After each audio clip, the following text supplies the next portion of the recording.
said sexual abuse inside Isha Foundation schools. Yes, that is true.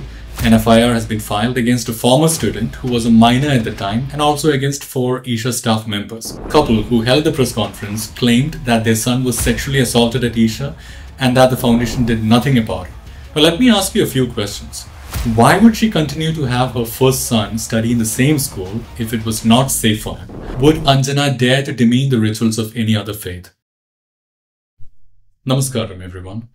Yesterday, a good friend of mine sent me a YouTube link with a very shocking headline. The headline said, "Sexual abuse inside Isha Foundation schools." Now, we live in an era of clickbait headlines and news media outlets are always trying to grab our attention with shocking statements like these. This friend of mine isn't someone who usually falls for these kind of games. But in this case, he was genuinely shocked and for good reason. We're talking about children here, right? Now, here's a media outlet coming out with a bold headline, and so I thought, okay, let me see what they're saying. I opened the link, and the first clue that this might be a waste of my time came when I saw the name of the media outlet, Newslaundry. I mean, this is an outlet that's known for regularly pushing leftist propaganda material targeting Hinduism and its institutions. I still decided to watch it anyway. So coming to the video, this was a podcast-style conversation between journalists from Newslaundry and News Minute. The host asked Anjana Meenakshi, the so-called investigative reporter, about her report on Isha. Just 2 minutes into the podcast and I was already starting to get bored. Anyway, let's see what this investigative reporter had to say. She was talking about 3 cases. The first case. She said her investigation into Isha began in October 2024 after a press conference was held by a couple. Do you remember this press conference? Now, this was held by a woman named Yamini Ragani and her husband on October 17th, a day before a Supreme Court hearing on a petition filed by Isha Foundation regarding an unrelated matter. Now, Isha had filed this petition after 150 policemen stormed the foundation's premises, questioning residents and even entering the most sacred spaces of the yoga center as part of an investigation. I won't go into the details of that action for now, but just to clarify, Isha Foundation fully cooperated with the police at that time. And no, I'm not suggesting that Isha is too powerful for the police to take action. Let me also add that after a thorough investigation, the police gave a clean chit to Isha. It was likely to counter this and to divert attention from this that Yamini and whoever else may be behind her organized the press conference just a day before the Supreme Court hearing. Now, Anjana mentions that this couple who held the press conference claimed that their son was sexually assaulted at Isha and that the foundation did nothing about it.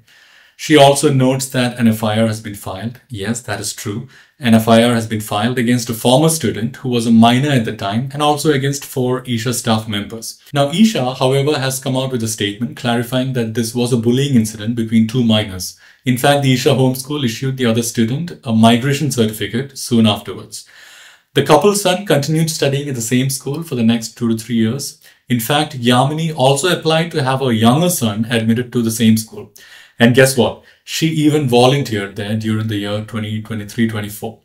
Now let me ask you a few questions. Why would she continue to have her first son study in the same school if it was not safe for him? And why would she apply for admission for her second son in the same school if the first son suffered sexual abuse as they claim? And finally, why would she choose to work at an institution she believes is unsafe for her own children?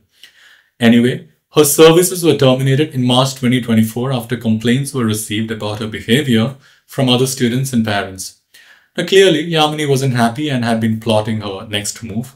She sensed an opportunity when the Supreme Court hearing came up, so she decided to make the most of it. Now let me add, I'm not defending bullying. Bullying is unfortunate, but this is an unfortunate reality in many residential schools in our country. But in this case, action was taken. The other student was given a migration certificate, which means that he was suspended from the school. A few days after the October press conference, Yamini's brother, Praveen Rajkumar Kodi, publicly disassociated himself from Yamini and her husband. In a widely shared statement on X, he accused them of attempting to extort money from friends and relatives. He also said that they were probably mentally unstable. Anyway, since the matter is now in the hands of the police, it would not be right for me to discuss this any further. Let the police do their job and clear the names of the Isha staff members involved. Let's move on to case number 2. Next, Anjana talks about another case where a young girl allegedly suffered assault at the hands of a teacher. A lady who claimed to be the girl's mother also spoke during the same press conference. So who is this lady? What I've heard is that this lady was also an Isha volunteer and she had joined the call from the US. This woman was apparently involved in some financial irregularities within Isha US and was eventually expelled from the Isha's US center. Coming back to the alleged assaults. Now here's the kicker. These alleged incidents took place between 2007 and 2010. Seriously? What were they doing for 15 long years? Let's not forget that Isha Foundation became this popular only during the last 10 to 12 years. Why didn't the mother approach the police back then if these incidents actually happened? Anjana claims that a complaint has been filed with the Coimbatore police. But the fact remains that 15 years later and 6 months after this claim was originally made in October 2024, no FIR has been filed by the Coimbatore police yet. And though Anjana has investigated the matter, she still doesn't know why the FIR has not been filed yet. Let's move on to case number 3. Anjana then talks about a foreign volunteer who was molested by a sannyasi. Almost like an afterthought, she immediately changes it to misbehaved after a split second. The sannyasi had molested him, misbehaved with him. Are molestation and misbehavior the same thing? I mean, I know how journalists love to sensationalize things, but to use terms like these so loosely is just pathetic. She also says there is an ongoing arbitration between the volunteer and Isha. Well, that is factually incorrect. There is no arbitration happening here, and this is just a blatant lie. Certain other points they discussed. Anjana also mentioned that the foundation doesn't have a functional grievance redressal mechanism. But here's the thing. A Tamil Nadu government inquiry did note that grievance mechanisms could be improved. However, the inquiry also concluded that students felt safe and no systemic abuse was identified. Now tell me one thing, which institution doesn't have administrative issues? And will I be wrong if I say that this is deliberate targeting perhaps? Anjana and the host also seem to enjoy mocking the spiritual practices within Isha. I'm not sure if you're familiar with Devi Yantras. Devi Yantras are consecrated by Sadhguru and handed over to devotees who request them. Anjana had a sarcastic smirk on her face when she said something like, use of things called Devi Yantras while referring to Devi Yantras. The use of things called Devi Yantra, which is one of those objects of articles which Isha sells and promotes to say that this is spiritually healing and important, and how this entirely feeds into how their spirituality business is often to feel a sense of calm and serene, but at the same time also making a case for the absurd. Now she also remarked that the entire spirituality within Isha makes a case for the absurd. Now we'll save the discussion about yantras for another time as that's a very deep topic on its own. But let me say this much. Anybody mocking the concept of yantras is essentially mocking the very concept of consecration and energy spaces. In other words, they're mocking the very idea of a Hindu temple. I won't get into other faiths and their rituals, but let me ask you this. Would Anjana dare to demean the rituals of any other faith? Would she mock the traditions of any other religion? I'm sure you all know the answer, right? Now, throughout this podcast, one thing stands out. Anjana seemed unsure of what she was talking about. It almost felt like she wasn't clear in her thoughts, and as a result, her words were not coming together. Honestly, it felt like the longest and the most boring 15 minutes of my life. The podcast had one objective, and that was to get viewers to pay for the full report behind a paywall. And if you thought it was Anjana who uncovered these stories, you're wrong again.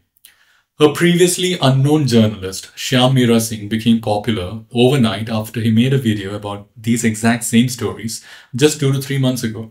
And before him, another Tamil Nadu-based yellow journalist, Nakiran Gopalan, also made videos on exactly the same stories. Now, Isha has already filed defamation cases against them and their videos have already been pulled down from the social media. But here's a problem. Public memory is short and all people are hearing are headlines about Isha and Sadhguru, and that too negative headlines.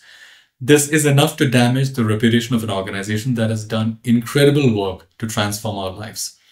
Now, outlets like Newslaundry are free to speak, but in targeting Isha Homeschool without solid proof, they're damaging the reputation of past and present students, as well as millions of volunteers whose lives have been transformed by the foundation. Can anything be done to restore the goodwill lost by the foundation and the humiliation suffered by everyone connected to it? Perhaps this is precisely what they aim to achieve with these targeted attacks. Thank you very much for watching. Namaskar.